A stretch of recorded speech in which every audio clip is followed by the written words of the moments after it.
the story of the week, as far as I'm concerned, has been the number of trade unions who are considering strike action. And the one story that really struck me about this was the workers at BT and engineers at Openreach who have decided to, they took a ballot to strike with 91.5% and 95.8% in favour, on a turnout of 58.2% and 74.8%, which is incredible considering most of these people actually don't work in an office and hard to find. Andy Kerr, who's Deputy General Secretary of the CWU, is on the call. Andy, I can't believe the turnout and the figures for that strike ballot. Can you tell me how hard was that to organise?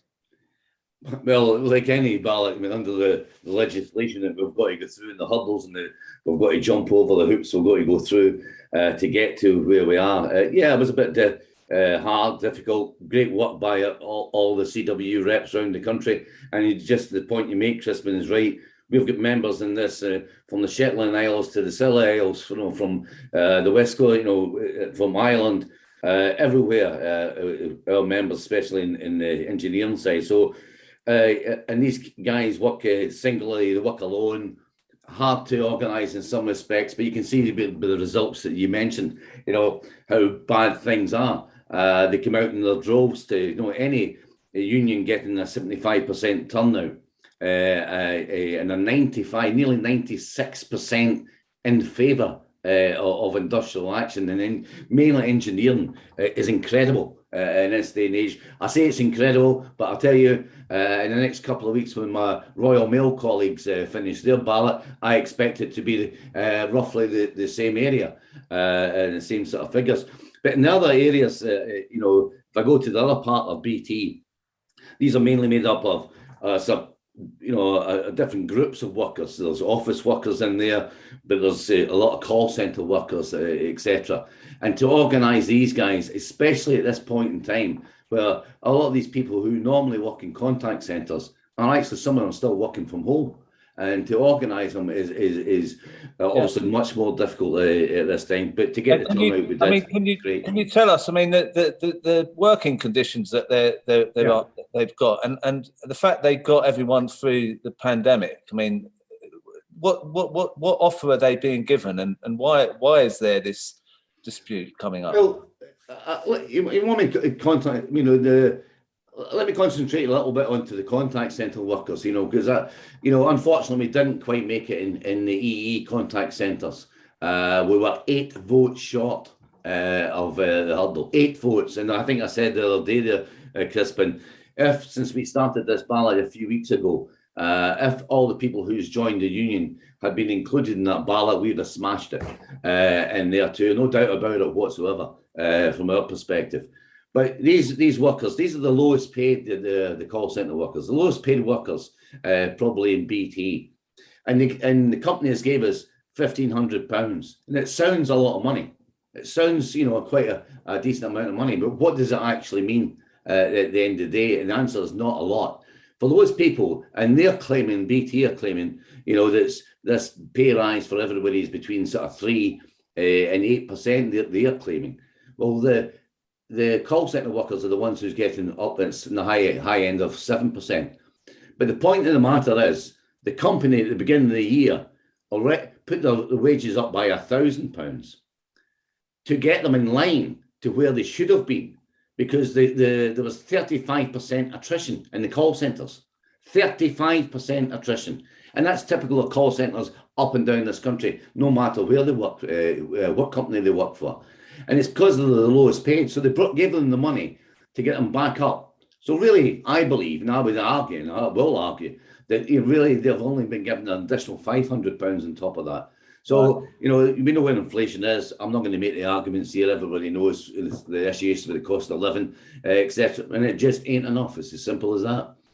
And the story as well that came out recently was about a food bank within a BT call centre. I mean, how can it be that bad that a company can actually allow a food bank? I mean, how can they have a conscience if they allow that? Well, it beggars belief as far as I'm concerned, Crispin, and this one, because I'm not saying that BT's a head office level has set these up. It's been set up more locally. But the situation is, the BT workers for many years have worked in the communities and done lots for the communities and done some collections for local community food banks, and that's great. I mean, if we can do that, we'd help out. Of course, we do. That's what our people do. But this was set up for people within the contact centre, within the office. And so it's quite clearly admission. It was saying quite clearly to them, if you've run out of money before the end of the month, if you can't quite afford to get to feed the kids or whatever, please take, give something to this. And if you need it, please take it away. I mean, that's an absolute admission that you don't pay your workers enough to live from one month to another. And it's an absolute disgrace in this country. It's a disgrace that we have food banks in this country in general. I mean, that's the bloody disgrace in this country, that we actually have to have food banks at all. But to actually have them in call centres where they're working for a blue chip company, because they can't get enough wages to care for a month. I mean, I don't believe anybody in this call would actually, think that's acceptable in any way, shape, or form. I really don't. No, I mean, they if they had any conscience, they'd say, "Oh, we can't accept that we'd have a food bank on our premises because we shouldn't have that." But they're quite happy to let that happen. So, yeah. Can you tell us the other side of it? I mean, how much are the top dogs in BT getting while the staff are claiming food bank vouchers or whatever? Yeah, well, that's an interesting one. It depends where you want to start. Do you want to start with the CEO who last year made £3.5 million? And he'll argue some of that's bonus. He'll argue some of that's deferred pension. He can argue whatever he likes. It's still £3.5 million. The CFO of the company is probably about £2.5 million. We've got a chairman of the board who's on about £800,000, and that's not even a full-time job for that. So these are the kind of wages some of the really high people are paid. And my guys are paid about 20 grand in a contact centre. That's the difference between it. And you can do the maths yourself and work out what the ratio is. But it's tremendous. And it's unacceptable. And it's unacceptable that the company are making vast profits. And I've got nothing wrong with them making profits, but it's what they do with the profits. And I believe that my members, help create that wealth, and they do. So therefore, they should help. They should be part of using some of that profit for them.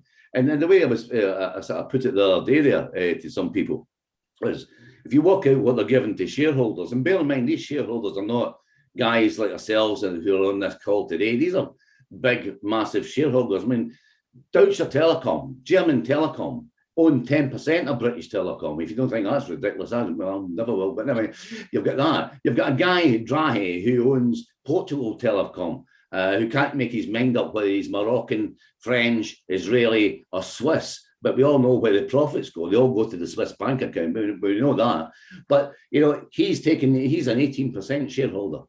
And they gave the shareholders £761 million. And the point I made the other day there was, that's the equivalent of 58% of the profits. So they give the shareholders 58% of the profits, and they give my members 5.8% of the profits. That cannot be fair. No. Well, thank you for coming on the show. No problem at all.